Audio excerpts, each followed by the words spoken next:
Ajanta, article review. Ever since Ajanta was discovered in 1819, it has been an enigma for art historians. Considerable amount of work has been done on Ajanta's paintings, sculptures and architecture. Paintings have been an area of focus and interest as they are the sole surviving examples to study the early tradition of painting in India. The early work focused on the documentation and identifications, whereas later works deal more on the issues of chronology in the Western Deccan and at Ajanta in particular. There are several guidebooks in circulation, including the most popular one by de Balamitra, followed by Walter Spink and Brahmanand Deshpande. The present book is in addition to the existing ones but with a difference. Arvind Jamkhedkar has been involved in various researches and has been instrumental in establishing stylistic connections between the Vidarbha sculptures of the Vaikataka period and those at Ajanta. He is equally familiar with various issues on investigations in the Western Deccan caves. De Balamitra relied on the identification of painting themes offered by Yazdani, whereas Jamkhedkar has added more recent identification of painting themes as offered by Shlingloftita and Zinmonika. Even minor events have been mentioned while describing paintings in the caves. There is a heavy emphasis on caves 1, 2, 16, 17, 19 and 26. This has been done keeping in mind that the readers and visitors usually visit and study these caves more carefully than the other caves. The book begins with a long introduction followed by chapters on patrons, religious background, architecture of viharas and chaityagrihas, themes of sculpture and paintings, description of caves and the museums and monuments around Aurangabad.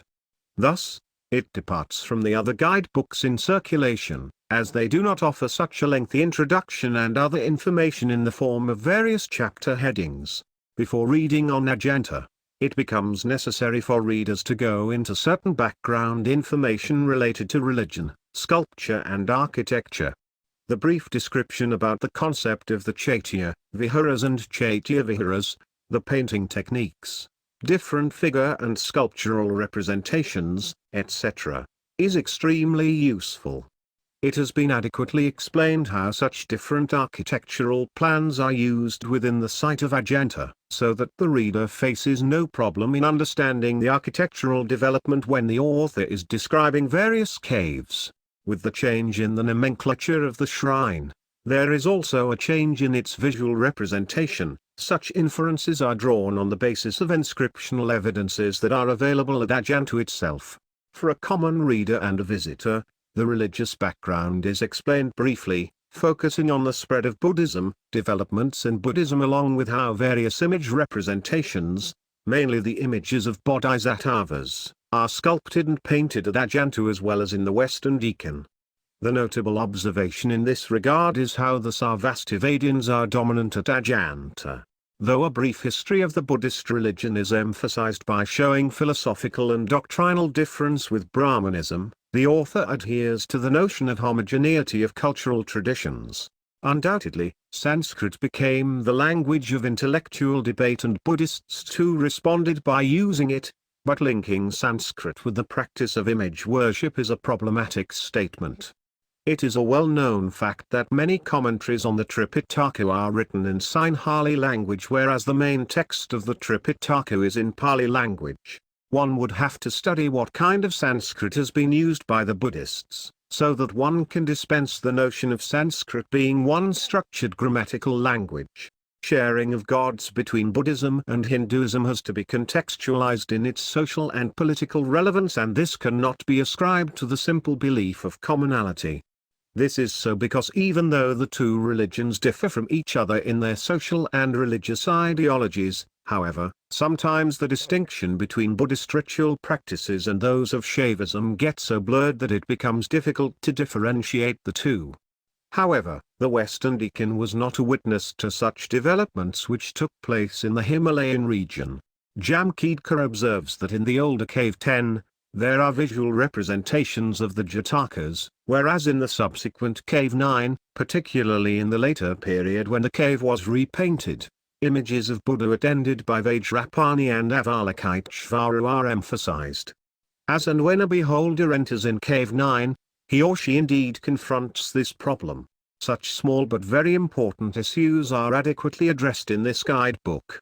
Patronage is an important aspect of the monument buildings, and any reader would be interested to know the role of patronage and its visible effects. The author rightly mentions the numbers of inscriptions that are found at Ajanta and gives adequate information about the patrons and their religiosity, including the mindset during that time. Jamkhedkar extensively quotes verses from the Cave 26 inscriptions and explains how one can read information through these inscriptions for better understanding, and that there is a room for self-assessment while looking at the monument.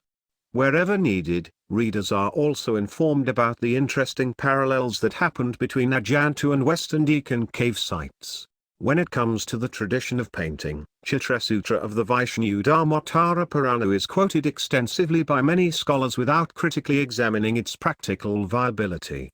For example, proportions and body colors for the figures are advocated on the line of the Varna division of the Brahmanical social order. However, no such rules were followed by Ajanta painters. As has been mentioned earlier, the book emphasizes more on certain caves, and therefore, descriptions and observations on other important caves are completely missing. For example, Caves 6, 11 and 15 are important excavations in the development of sculpture and architecture, but the description is too small and makes them appear insignificant. For example, the image of the flag bearer, Nagapurusha, on the side walls of Cave 6, upper level, the door frames of the lower level cave, etc., are interesting images to be observed in this cave. One can understand the limitations in such a book, and it appears that the author had to perform a Herculean task to resist including further details. Often, Cave 24 is described as an unfinished cave, but the author indeed took an opportunity to explain it as an example of the method of excavation. At the same time, when Cave 27 is described, it is mentioned that the upper story could never be completed, which shows how excavation progressed in a particular cave, and that the upper portion of a small excavation need not always be started first. At no point of time does Jamkhedkar draw himself into the controversy of chronology of Ajanta as offered by Walter Spink. He proposes the rule of Harishtha between 462 to 83 AD, which is different from the earlier assumed dates as well as the one put forth by Walter Spink. But in the genealogy chart mentioned at the back, the dates differ, that is, 460 to 77 AD. Though Jamkhedkar acknowledges Walter Spink, he does not get trapped by his short, controversial, unacceptable chronology of caves. Spink's guidebook on Ajanta makes a claim that Cave 1 was patronized by the Vaikataka king Harishtha without any evidence. Jamkhedkar, on the other hand, makes no such claims, and also adds that the so-called earlier narrative of a court scene identified as the court of Pulakshintchalukya is now identified as the story of King Mahasudashana, whose feudatories built a temple. Many textual sources are mentioned and the terminologies are explained in the glossary. Jamkhedkar, however, adheres to the idea of a golden age.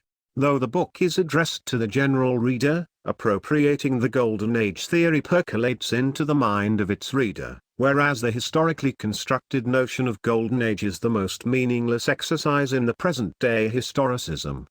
Had there been an addition of background information of narratives, the text would have helped immensely for the common reader to understand the narratives more meaningfully. The additional information on hotels, approaches by rail and road, other important cave sites and museums around Aurangabad is a welcome addition. All the authors mention the rail link via Jalgaon and Aurangabad, but fail to mention Bhusaval as an important rail station which is linked by the services of all trains. Ajanta will remain a never-ending story for all. One may produce volumes and volumes on such a cave site, but the enigma remains unresolved. Stella Gramras in her celebrated book on Indian sculpture had mentioned that Ajanta sculptures do not contribute to the development of Indian sculpture, but when anybody sees and visits Ajanta, no one would ever dare to make such a comment.